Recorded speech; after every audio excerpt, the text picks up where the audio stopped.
नारायण साकार हरि ने जो घटना कल घटी दुखद थी। जिस तरह से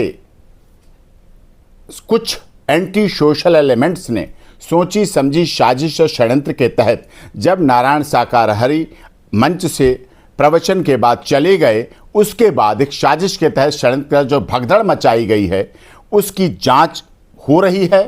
अच्छी तरह जांच हो। हम उत्तर प्रदेश पुलिस की जांच, एसआईटी जांच, सरकार पर पूरा तरह से धन्यवाद करते हैं कि वो अच्छी तरह से जांच कर रहे हैं। ऑनरेबल हाई कोर्ट की निगरानी में, ऑनरेबल हाई कोर्ट के रिटायर्ड जस्टिस की निगरानी में जो जांच हो उसमें भी हमें बहुत भरोसा है।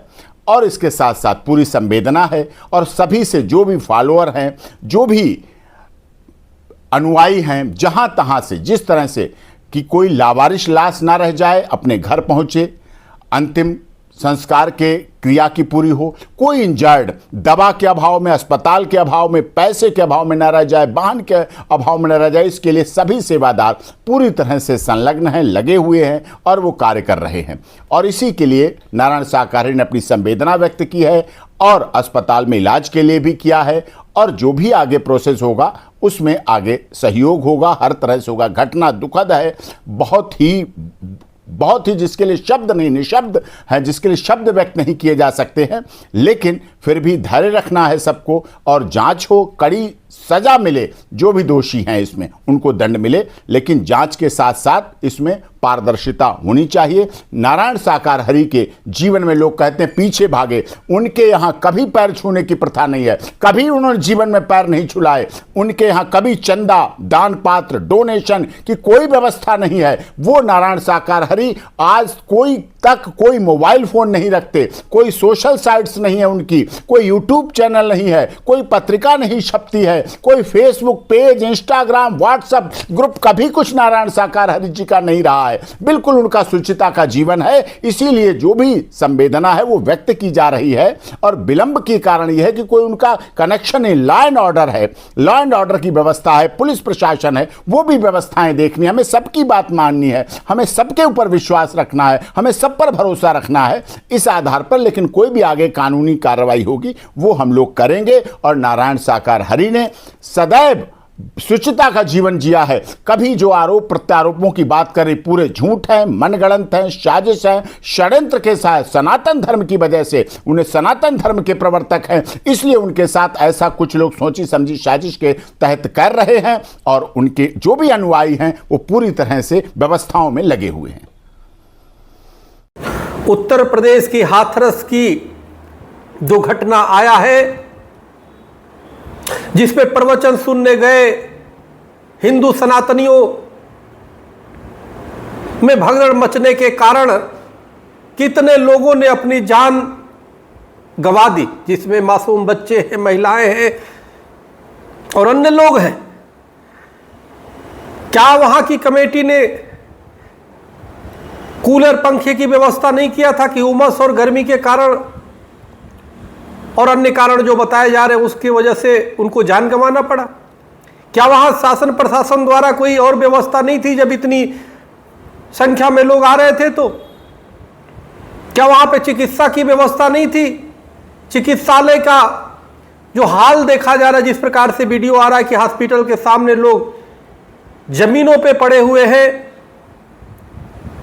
यह अत्यंत निंदनीय है। ऐसा लग रहा है और चिकित्सालय का पोल खोलने के लिए बहुत काफी है, कोई चिकित्सा व्यवस्था नहीं है। ऐसा लगता है कि वहां पे इलाज के लिए नहीं बल्कि मरने के लिए लोग जा रहे हैं।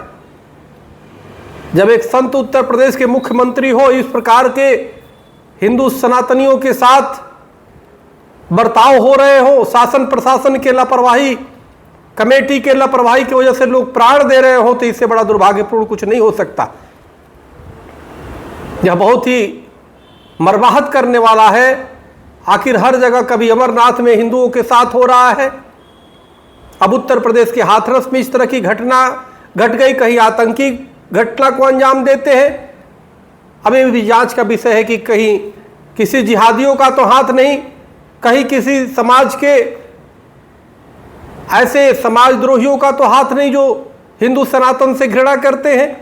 ये सब निश्चित रूप से एक जांच कमेटी बना करके तत्काल इसकी जांच किया जाए, आखिर प्रवचनकर्ता जो थे वो कहां चले गए, उन्होंने क्या व्यवस्थाएं नहीं कराई थी, आदि कई जो विषय है उस पर गहनता से जांच होनी चाहिए और जिम्मेदार लोगों को सख्ती से सख्ती, कड़े से कड़े सजा दी जानी चाहिए। मेरा इस सरकार से मांग है, प्रदेश और केंद्र सरकार से, कि हर जो मृतक है उनको परिवार को 1-1 करोड़ रुपया की व्यवस्था दी जाए और जो घायल है उनको भी अधिक से अधिक सुविधाएं दी जाए और इस तरह से दोबारा घटना न घटे, इसके हमेशा के लिए एक व्यवस्था बनाई जाए। बहुत दुर्भाग्यपूर्ण घटना है, यह कहीं ना कहीं पूरे उत्तर प्रदेश की न सिर्फ चिकित्सा व्यवस्था को शर्मसार कर रहा है, बल्कि शासन और प्रशासन और कमेटी जो जिन लोगों ने कराया था उन सबको धत्ता बताते हुए इस तरह की जो घटना हुई है अत्यंत मर्माहत करने वाला है। मैं सभी जिन लोगों ने अपने प्राण छोड़े, मैं सबकी आत्मा के लिए परमात्मा से प्रार्थना करते हैं, उनके स्वजनों को इस दुख से उबरने की क्षमता परमात्मा प्रदान करे और घायलों को जल्द से जल्द घायल स्वस्थ हो, यही मेरी मंगल कामना है। बहुत बहुत धन्यवाद। हरिओम, राम राम।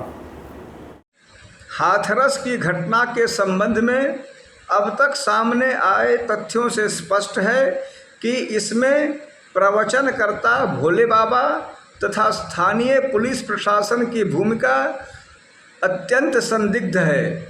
इसके बाद भी थाना सिकंदरा राव में दर्ज कराए गए FIR संख्या 427/2024 में प्रवचनकर्ता तक का नाम अंकित नहीं है।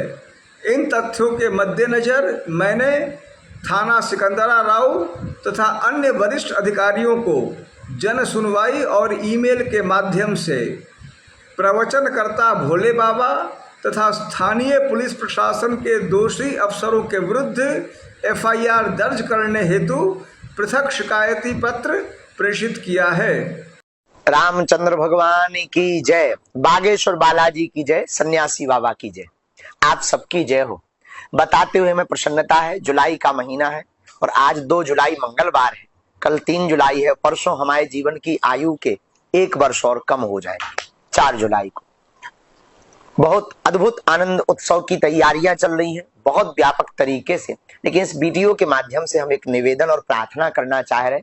समस्त बागेश्वर धाम के जितने लोग जुड़े हैं, हमारे प्रियजन, हमारे आत्मीय जन हैं, बड़ी श्रद्धा पूर्वक 4 जुलाई के उत्सव को आ रहे हैं, दूर दूर से आ रहे हैं। हमारी एक प्रार्थना अगर आप मानो तो हमें बड़ी अपार प्रसन्नता होगी। खूब व्यापक व्यवस्था हमने की थी और खूब मैदान भी किया था, परंतु 2 तारीख से ही 1 तारीख से ही जन समुदाय और बागेश्वर धाम के पागलों का मेला बहुत ज्यादा लग गया और भीड़ बहुत ज्यादा पहुंच गई। आप लोगों के सुरक्षा के भाव को दृष्टिगत रखते हुए जो जहां है वहीं से उत्सव मनावे, घर बैठकर हनुमान चालीसा वृक्षारोपण करके उत्सव मनावे। आगामी गुरु पूर्णिमा जो 21 जुलाई की है उसमें हम योजनाबद्ध तरीके से और व्यापक मैदान कम से कम जो है 30-40 एकड़ का रखेंगे। उस मैदान में योजनाबद्ध तरीके से आप सबके स्वागत का हम इंतजार करेंगे और गुरु पूर्णिमा उत्सव पर आप पादुका पूजन भी करोगे, बागेश्वर बालाजी के दर्शन भी करोगे। मतलब वीडियो का सार यह है बताने का कि अत्यधिक भीड़ होने के कारण 4 जुलाई को आने वाले सभी प्रियजन अपने घर से उत्सव मनावे। बागेश्वर धाम की व्यवस्थाएं जो थी उससे डबल टिबल की गई, पर वो सब स्थिति ऐसी आ गई कि अब पूछो मत। इसलिए आप लोग वो वीडियो पर यूट्यूब पर बागेश्वर धाम के फोटो वीडियो देख लेना। तो हमारा उद्देश्य है कि बुजुर्गों को परेशानी ना होवे, कष्ट ना हो जावे, कोई बीमार ना पड़ जावे, किसी का पेट खराब ना हो जावे, धक्का मुक्की ना लग जावे और आप सुरक्षित भी रहो, ठहठहाते रहो, मुस्कुराते रहो और कोई पीड़ा ना होवे और उत्सव भी निपट जावे। तो आप गुरु पूर्णिमा की तैयारी कर लो, हम इंतजार करेंगे योजनाबद्ध तरीके से। बहुत बहुत धन्यवाद। जय बागेश्वर धाम की। और 4 जुलाई को अब ऐसा तुम मोबाइल पे ही विश कर दो। जय सिया राम।